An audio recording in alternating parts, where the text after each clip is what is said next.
Hello, I'm Ted Dangelmeyer with Dangelmeyer Associates, and we're about to do a demonstration to illustrate some of the variables related to charge generation, and there are many. There's a list behind me that will give you some of the more commonly understood variables. And at the top of the list is the triboelectric series. That is a list that gives you an indication of which materials tend to charge positively and which ones tend to charge negatively. Again, it's a function of the material itself. The intimacy of contact, is there a great deal of pressure or just a gentle contact between the materials will have a bearing. Also, the coefficient of friction.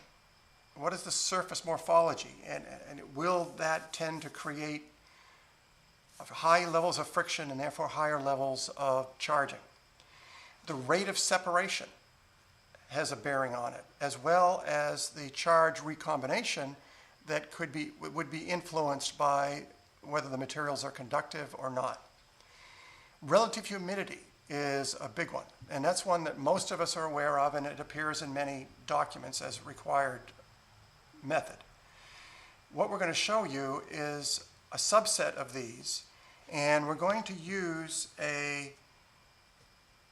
another instrument. This is a field meter, standard ordinary electrostatic field meter, and it's connected to a data acquisition system that will display behind me the voltage or the reading that this field meter is detecting as we do this demonstration.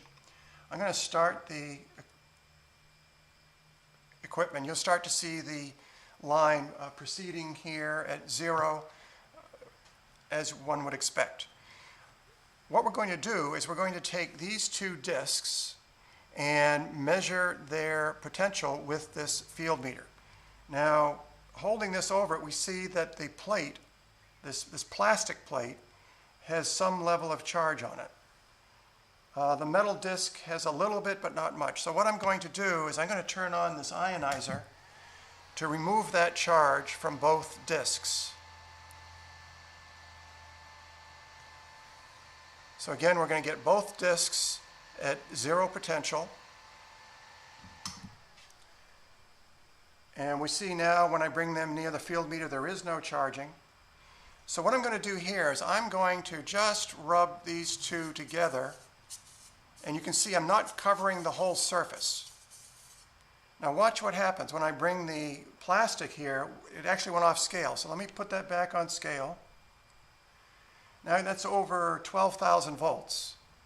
Now watch as I go across the surface of this material, it goes down. When I go back to where we rubbed, you see it's still charged. What does that tell us? It tells us that the disc is charged only in the area where there was friction and not in the other area that was not touched.